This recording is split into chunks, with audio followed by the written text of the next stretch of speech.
This is the Ninja's Way podcast, where we talk all things ninja industry, ranging from top-tier athletes to the local ninja entrepreneur. Listen to their journey to success as they conquer obstacles in ninja and in life. This is the Ninja's Way.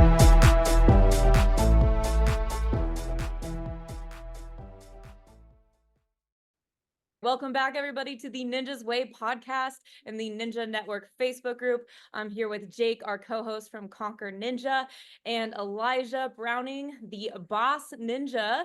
He is an accomplished American Ninja warrior. He competes in the ninja circuits, and he is also an entrepreneur at only 19 years old. So we're going to step into some stuff about his journey today. So Elijah, thanks so much for hopping on with us today.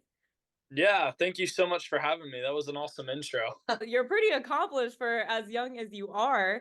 I'd love to hop right into that. We met a long time ago, probably when you first started doing ninja at one of the Ninja League comps. Yeah, I started doing ninja when I was 9 and started competing when I was 10. So yeah, right around there. Give me just a little bit of a background of how you got into ninja and why you're all in on this sport. Yeah, absolutely. Growing up, I played all different sports, football, basketball, baseball, and was pretty decent at them all, but I didn't really love any of them. And I didn't really know what loving a sport was like until I saw Ninja Warrior. Around when I was 8 years old, some of my friends were just watching TV and stumbled across it.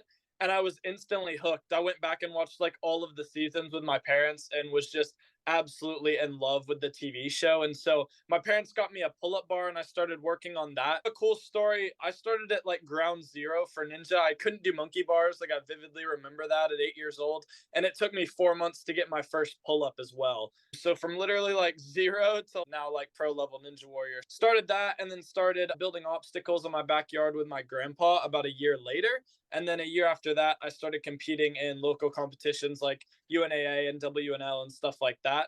And my first year at UNAA finals at 11 years old, I got second place. And then I won my first comp after that.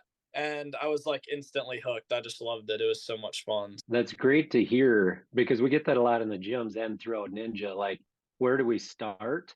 Yeah. These younger kids or even teenagers, like, where do we start? We don't really know. It's good to hear even you, a very popular ninja now, an accomplished ninja, as young as you are yet. You started at ground zero, not even doing a pull-up. And that's where people get discouraged, kids get discouraged when they come in a ninja and they see some of these ninjas that have been competing or training for a while and they're flying around, they're doing all these big moves and it's whoa, like this might be too hard for me. It's no, even the elites start at. Yeah, it's very true. Like very rarely does someone come into ninja's so like unnatural. You're flying through the air. It's all coordination and all these different things that maybe aren't so natural and you have to really learn them. And so very rarely does a kid go into a ninja gym and just excel at everything right away, right? There's a lot of things you have to learn and be taught. And then once you learn those fundamental techniques, you can build it from there. And so once you get through those first few months of ninja training, I feel like the progressions are pretty quick because you have the concept, you understand how to lache and do different things. And so after that, it's just harder versions of the same thing, basically. So I love how it all just Absolutely. starts with a pull-up bar in your bedroom, right? And that's encouraging for a lot of people. You've been around the sport for a while, and the sport is really only about maybe 10, 15 years old, and you've been competing in it a lot. What do you feel has been the most surprising development within Ninja, and what do you like to see it continue to grow into? to be honest with you, I'm surprised it took so long for side by side racing to become more of like a standard thing. Because back when I did it, even when I was younger, like little one off competitions and stuff or in training, I thought that was the most fun thing to do because it's the No, most froze up. like whoever gets to the buzzer wins, that kind of thing. And then obviously Good. content side of Ninja Warrior, I feel like it just made a ton of sense to do side by side because you can cut it on all platforms. You can have races for every single content. And so honestly, I was surprised that it took this long in the sport to get there. I get a lot of people like are married to the old traditional format of, the 4 stages, the rope climb, like all of that. But I think we're seeing since Ninja Warriors like changing the format and stuff that there's definitely a switch in the sport. And then also with the push to get it into the Olympics, it being like side by side racing and different things. And honestly, like I'm excited for that. I think it's way more streamlined and a lot easier to train for and a lot easier to make pro competitors with that format. Just recently, American Ninja Warrior came out and said that was going to be the format that they continue forwards with. I know that there was a lot of ninjas that were sad about it. Sounds like you're excited about it. It creates a lot of adrenaline, excitement. And do you feel like that's something you're going to be continuing to train for? What do you feel like that changes your training? I think it changes a lot. There's a lot of training aspects. I think it's a lot easier to train ninja if you're only on a course for 30 seconds to a minute and you don't have to train all the endurance stuff as well as the speed stuff. So I'm very excited for that. But honestly, it's just more dialed, dedicated training for that now, a lot less for the old format. Sure. Well, that brings up a kind of another question of what is your preferred style of training? No, is that type of course kind of your strengths? Are you more the technical or the endurance style, or do you have a preference there? Yeah, so cool enough. For the past 5 years, the way I've structured my training is like 4 to 5 days a week is all strength based. So all calisthenics or weight stuff. And then 2 days a week is actually like ninja training. And so for the past 5 years, one of those days was like endurance, longer course runs, and the other day was speed.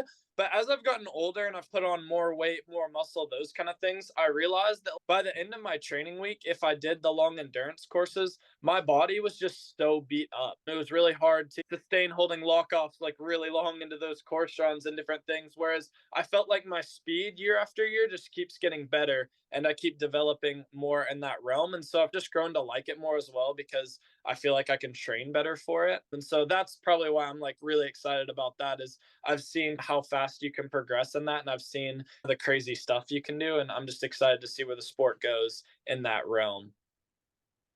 So I've heard you talk in the past about not having a ninja gym in your area. Obviously, you have a course in your backyard. So do you find that challenging to motivate yourself to train by yourself, where you maybe don't have as much of the ninja community having a ninja gym in your local area? Yeah, sure. I think anywhere you train is going to be challenging, right? To get out there and go for it. Fortunately enough, I've always been a pretty self motivated person. And I find if you truly love something enough, you'll always make time to do it. So the motivation of actually training has never not been there. It's always the issue of if it's raining. Or last night I ran courses at 8 p.m. and it's still 90 degrees outside and stuff like that. That is more challenging, not from the standpoint of getting outside and doing it, but because you'll slip off of stuff because it's so humid if you're not training with chalk, or in the winter it'll be like 30 degrees outside and you like can't hang on to a cliffhanger because your fingers are just toast. So I'd say it's more frustrating from that regard, but I actually like love training by myself. I love being able to switch up everything whenever I want, being able to build whatever I want. Like having that freedom and that creativity is super amazing. And I look forward to that every single time I design a course. Every single time I run a course, it's different. I change every single aspect because Ninja's always changing. It's always different. And so you have to replicate that. There's pros and cons, obviously, to either one. I love training in gyms with my buddies like Enzo and Caden and stuff. They obviously have some great gyms. So that's fun too. But at the end of the day, I think when you love something enough, you'll always find ways to get out there and make it happen. And then the people that just make excuses don't usually end up on top anyway. Yeah. Sure. Yeah, comes down to your level of commitment, right? And so do you do anything else with your backyard course other than just you personally training on it? I have my brother back there and stuff, which is fun. He'll train sometimes. And then we film content back there, which is really fun for an Instagram and stuff.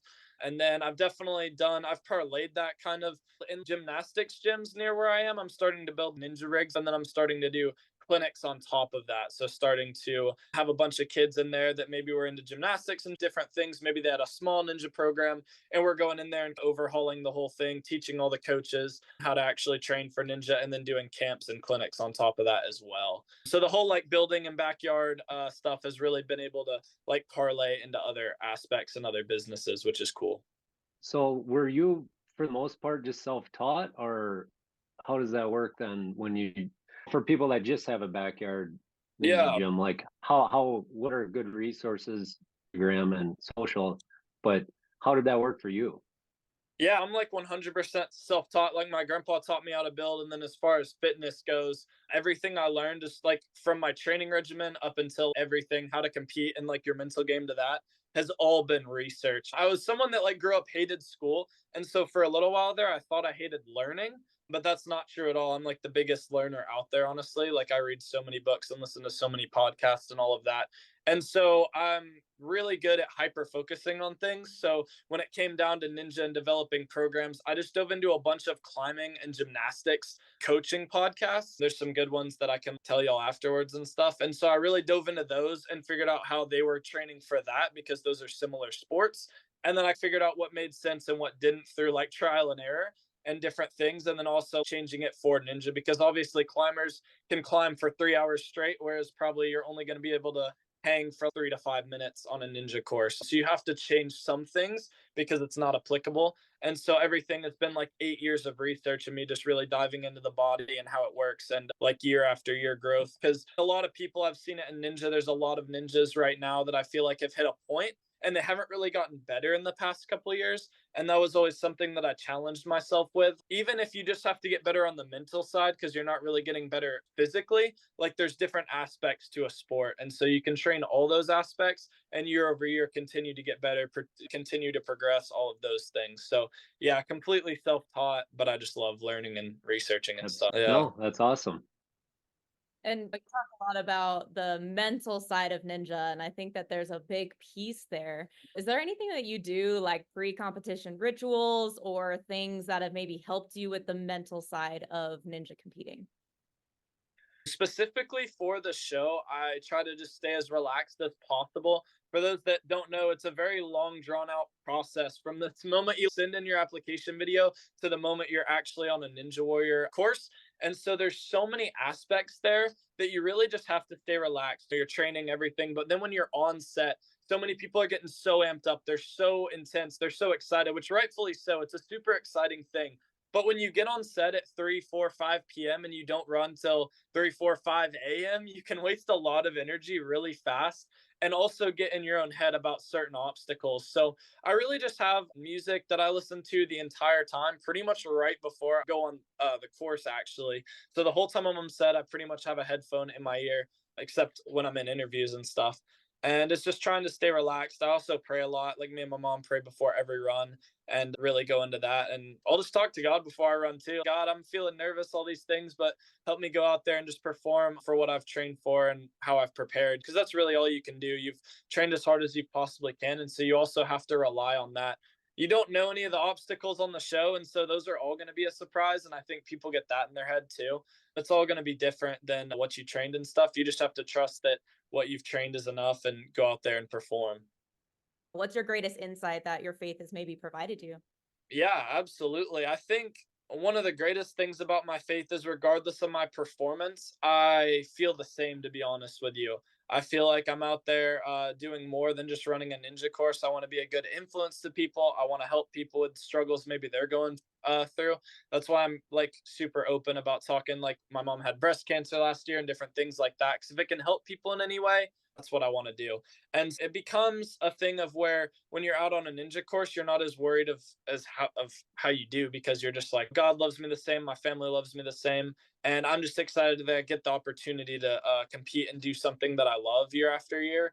And so even though there's so much time and so much pressure on it, it really just gives me the ultimate peace of mind. And I think that's something going into the mental side of it too that really helps me, because you're able to go out there and put everything away and just focus on that course run for that moment. And then before and after, it's a great feeling to be on set and everything. So yeah, it's the ultimate piece. And in season 14, when I fell in semifinals and didn't make Vegas after this incredible rookie year of placing ninth and being almost one obstacle away from stage 3, one grab away, basically like 10 feet and all these things. And then I fell in semifinals, didn't even make Vegas, and I had to watch all of my friends crush the course, which was incredible. But it was one of those moments where I was super upset, obviously, but I stayed in LA to watch all of my friends compete because I knew I needed to be there to support them and stuff. So it's almost like a piece that I can't really describe because there's just so much to it. It's so complex, but it's the ultimate piece and it makes everything okay, even when it goes good or bad. Yeah, that's the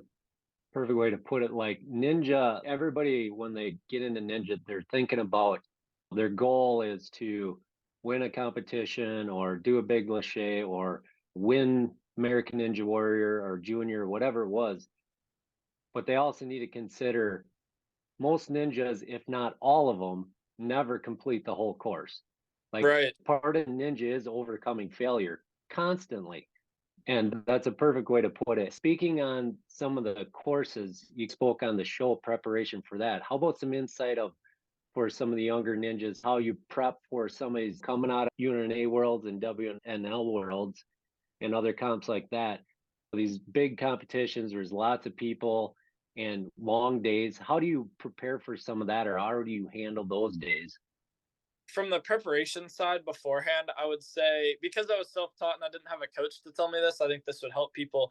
Practice is supposed to be super hard.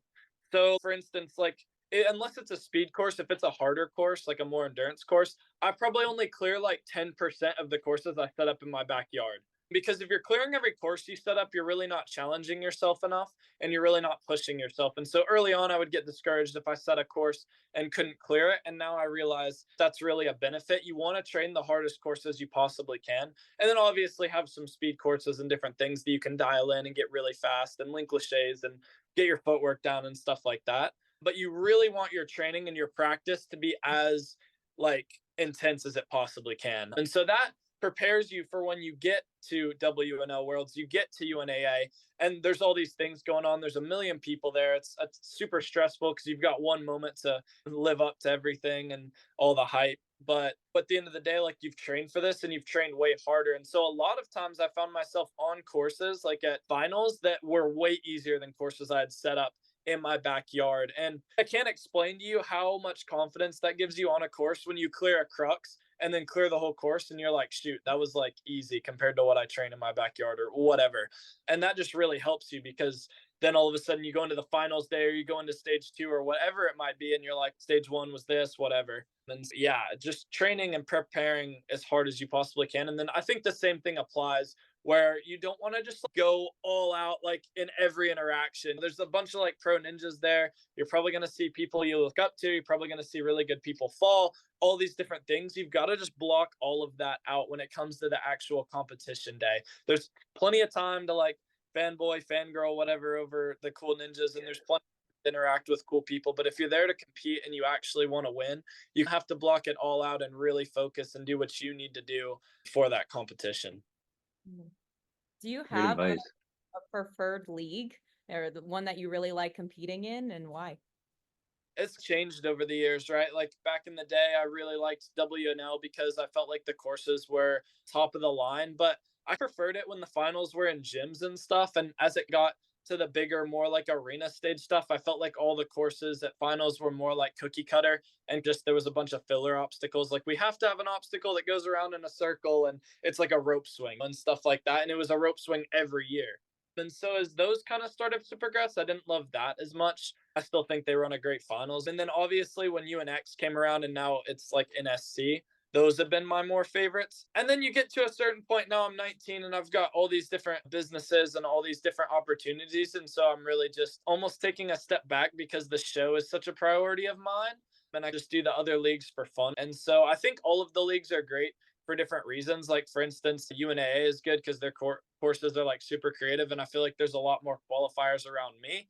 And then FINA's cool because you got like the racing aspect and different stuff. And then WNL is cool if you want the big finals with a ton of people. And so they're all good for different reasons. And yeah, so I like them all. But like at this point, just to be honest with you, the show takes everything. The show's just so fun. And I love being on TV and I love that aspect of it. And so it's not even just about the courses. I just truly love like the whole production of it all as well. So Man, with that said, those ropes and stuff, those are the obstacles that the older ninjas like me would look at. I got that.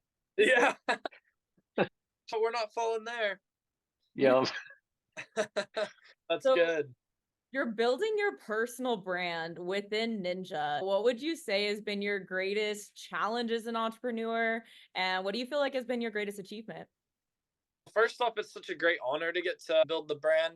I think there's so many things that's so cool in Ninja. And the fact that now we're getting to the point where there's enough people in Ninja, you can actually build a brand is so cool.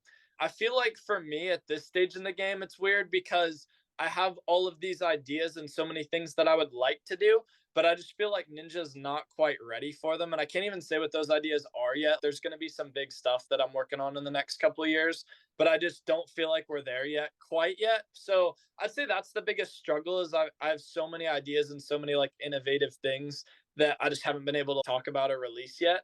And so once those kind of surface, I'm very excited about those. So I'd say that's the biggest struggle. It's just like when you film Ninja Warrior and can't talk about it for 8 months, you're like, shoot, that's like the hardest part. And then the biggest achievement and accomplishment is honestly just walking around and seeing people wearing your.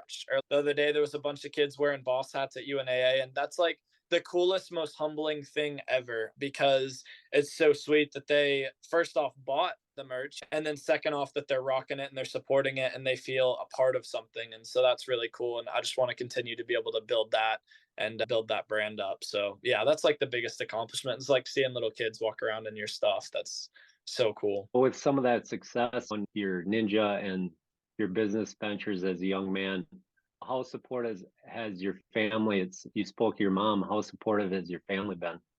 Yeah, absolutely. My family's basically been everything, to be honest. They told me at a young age that they just gave me the freedom to go for it. To be honest, they knew I loved Ninja Warrior. They knew I loved business and all these different things, and they were very supportive in all the things, even just like little things, like because I didn't love school, but I always got good grades and I always did that.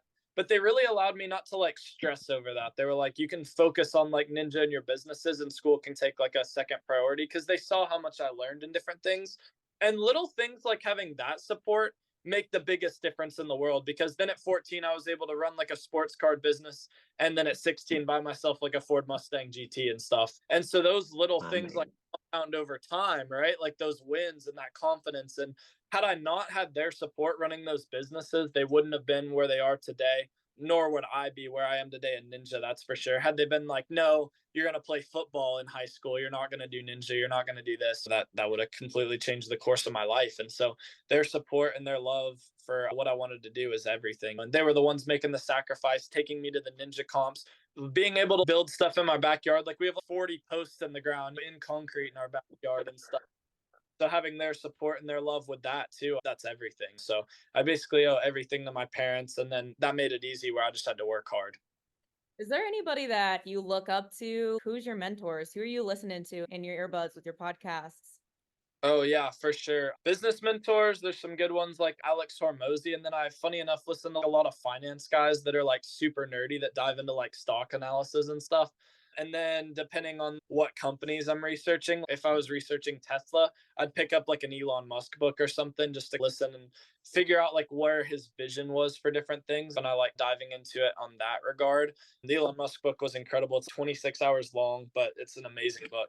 And then as far as sports goes, like anything Tom Brady and Michael Jordan, I just listen to anything because both of them mentally were so strong and they both had to fight through so much adversity in different time periods too. Obviously, Jordan being like 80s and 90s, and then Brady being like early 2000s and mid 2000s, totally different time periods, totally different sports, but we're both the best at their sports. And you can learn so much from 30 minutes of listening to them just speak and their mindset on and their outlook on sports and what football and basketball were to them. And so you can learn so much from just listening to them. And so honestly, like a bunch of my mental game side has come from just hearing them speak. Not even saying you should do this before you compete, literally just hearing how they approach different things and stuff. I've never read any mental game books or anything like that. I just like hearing what really successful people have to say. And then you have to put your own twist on it. You have to figure out what actually works for you because you can't just copy and paste whatever they say either. So you have to learn all this knowledge and then apply it to your own life and figure out what you want to use, what you want to take away, and different things. Like that was another thing I got hung up on for a year. I was like, oh, I have to do this, I have to do this, I have to start this business. Like I got to day trading crypto if I'm going to be rich, like all these things. And that's no, you can learn from all those people, but you have to end up doing like your thing. And I think that's just all part of being young and learning all that stuff yourself. Shiny object syndrome of being an entrepreneur is so real. You learn to Yeah. know more than you learn to say yes. And with all that, I'm guessing it sounds like a lot of these are audiobooks. Yeah. Yeah, people need to understand that. You don't have to sit down and read these books because I found that's the hardest part for me is actually reading through them. But Yeah. audio, you can plow through them, take little bits of it, and try to apply it. And it sounds like you have the same struggle as a lot of us. As you get through these books, you're all amped. You're like, yes, I'm going to do this, and then holy smokes, I can't do all that. So you got to Right. take little tidbits and build off it. Yeah, you do. There's a great book. It's 55 minutes on audiobook. It's called Managing Oneself. And in that book, it talks about how you have to figure out like the ways you learn, the way you communicate. Like I'll sit down and read a book and swear I'm dyslexic because I like cannot read a page. It takes me like 10 Yep. minutes to get a page. Whereas I'll get through like that Elon Musk book in 3 days on audiobook because I'll just be doing everything. And so you have to figure out the ways you learn. And so I'm such an audible learner. When I was younger, my mom would read to me like all these different things.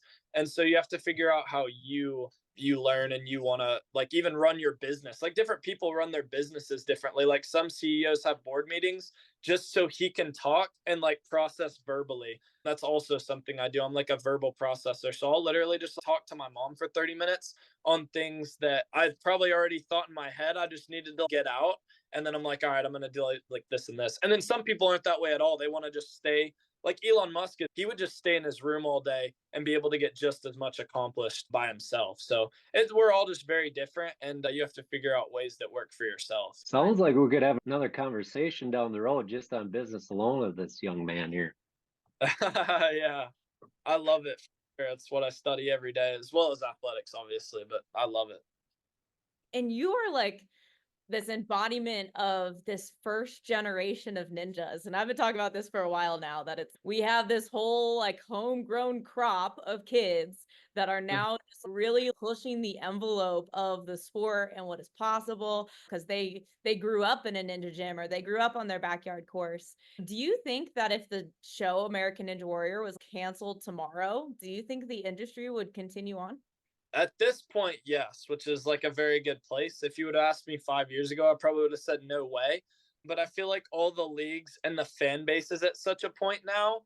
And then also, I think social media is at such a point now where everyone could just keep making content the way they are. These local comps could keep doing their thing. And actually, I think it would open up the opportunity for these local leagues to honestly go like the further step, maybe do their own streaming thing on YouTube or whatever they need to as well. And so I think the sport of ninja would continue, and I actually think it would continue to grow and keep pushing. And then obviously, if we get it into the Olympics, then it's game over. I think we'd be totally like self-sufficient, and it would just keep growing and everything like that. And so I think we're on the right track, and we've actually grown really fast for a sport. If we're talking that time frame, like you said, like I think actually the sport of ninja outside the show is more like only 10 years old because I was like the one of the first kids to ever even do ninja. And so it's been like a fast growing thing. The first UNA finals was tiny in this little event center with like maybe 40 competitors. And now it's 100 athletes just in the pro division or something nuts. So it's crazy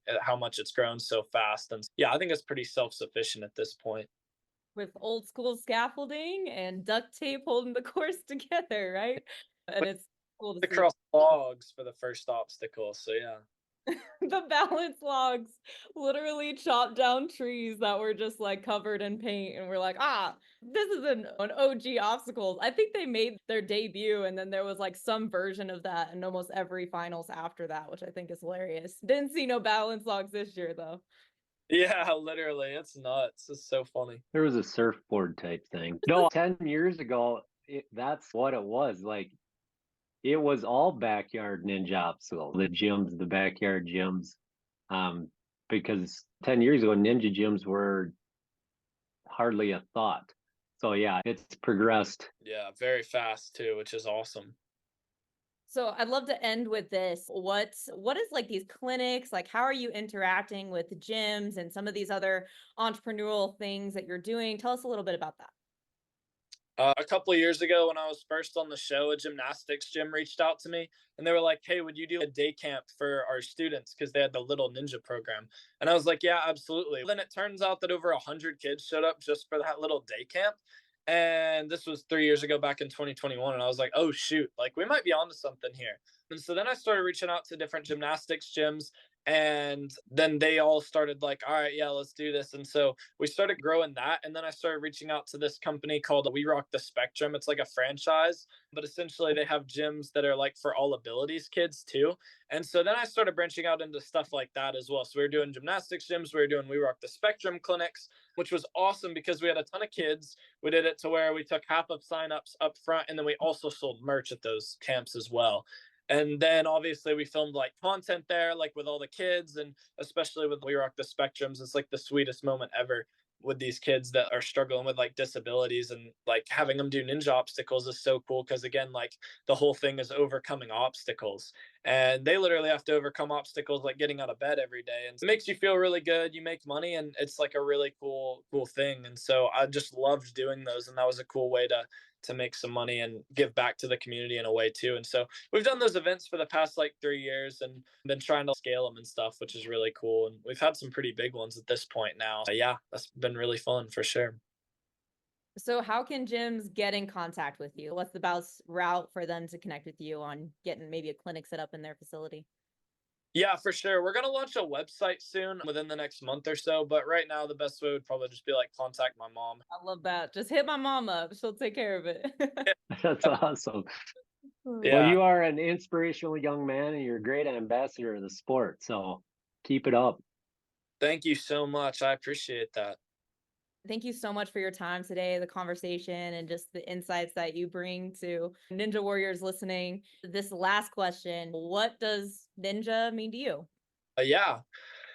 Oh man, that's a good question. Ninja's been everything, to be honest. I owe everything to Ninja. I've met so many incredible people through Ninja. I've done so many awesome, fun things through Ninja. I owe it everything. Yeah, I don't know. It's just been incredible. So everything. I love it. And we'll be some ways that you can get in contact with Elijah to have him come to your ninja facility.